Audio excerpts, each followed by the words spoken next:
Hey there, it's Dr. Justin Marchegiani. Today's talk's going to be on intermittent fasting and hypothyroid issues. So if you have a thyroid problem, that's the gland located right here. We're going to talk about how that may affect or may not be a good issue to start doing intermittent fasting. Again, this gland controls your metabolism. It's the thermostat of your body, and it can have an effect on energy. It can have an effect on mood. It can have an effect on bowel regularity and on how you burn calories and energy for fuel. So let's dig in. Off the bat, what is intermittent fasting?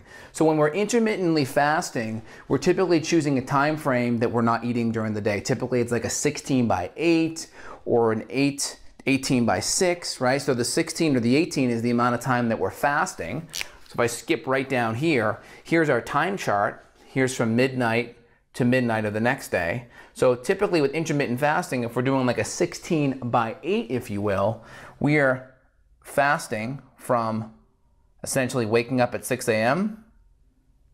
to 12. So if we go to bed, let's say at 10, and we finish our meal, let's say here at 7. So from 7 here, all the way to the next day, that's about 16 to 18 hours, okay? This is gonna be a 16 or 18/6, 18 hours fasting, 6 hours we're actually eating. We're only eating during this time frame here.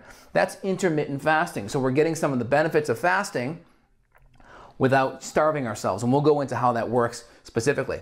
So again, what's the root cause of hypothyroidism? So first off, fasting can potentially be a stress on our body. We can make it better by actually not going low calorie. So during that feeding time frame, if it's a 16/8, maybe that's from 12 to 8. If it's a 18/6, that may be from like 2 p.m. to 8 p.m.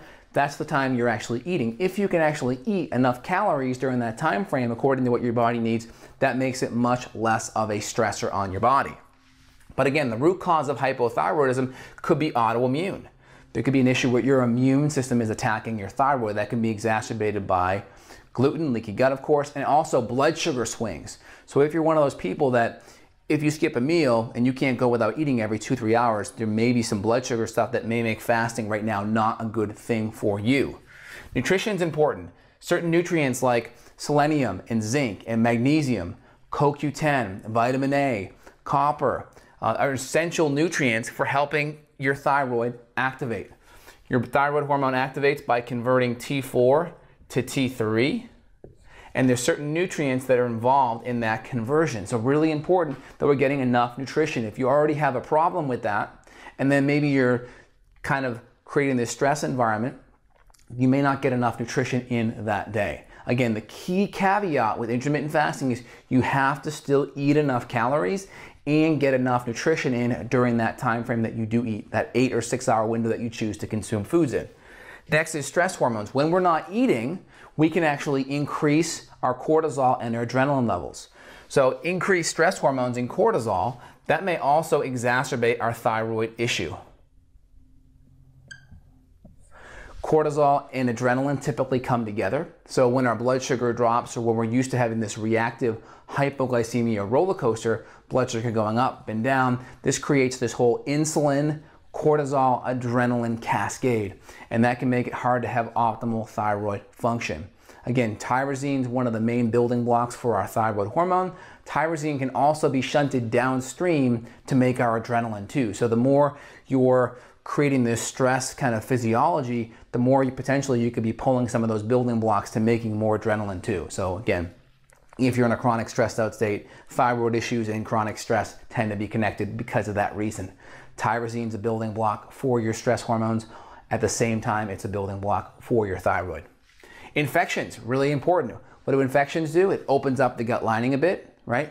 Increases zonulin, unzips that gut lining, can increase chances of leaky gut, can increase chances of molecular mimicry from happening. That's where your immune system attacks other similar surface proteins like the thyroid, like gluten, like pancreas, like casein. And it can also create a malabsorption effect where some of those nutrients that help run that thyroid may not get absorbed or digested properly because of lower stomach acid or enzymes, because of food allergens, and that food may not digest optimally. And then also poor digestion, which is kind of compacted by the infections, like I just mentioned. Low stomach acid, low enzymes. A lot of the minerals that I mentioned, the magnesium, the zinc, the selenium, you need an adequate acidic environment to ionize those minerals so they can become soluble into the bloodstream. So again, 16-hour kind of fasting, 8-hour feeding, that's kind of what I do when I do intermittent fasting. Typically 1 day a week I'll do it. Again, some of the key tenets that we need here, we need adequate calories. That's essential. Some of the nutrients that I mentioned already, selenium, iodine. Again, this is kind of like a question mark because too much of that when we have an active autoimmune issue may exacerbate our thyroid problem. Zinc, magnesium, etc. We got to make sure enough of those nutrients are there. Again, if we're eating a paleo template, lots of green, lots of non-starchy veg, good healthy meats, the right amount of carbohydrate for your needs on the starch and fruit side, you should be in good shape. Also a good multi that at least gets you, 100 to 200 micrograms of iodine is going to be safe even if you're on the autoimmune side, just to make sure there's enough there so you're not going super, super low in case you're one of these places of the country their iodine is just naturally lower anyway. So then adequate digestion, I mentioned that above, right? Healthy proteins and healthy fats are essential for good thyroid function. We talked about the tyrosine, we talked about just really good essential fatty acids. What does that do? It stabilizes blood sugar. Good polyunsaturated fats like fish oil are gonna help with lowering inflammation as well. They're gonna build healthy cell membranes. Good saturated fat will help our appetite.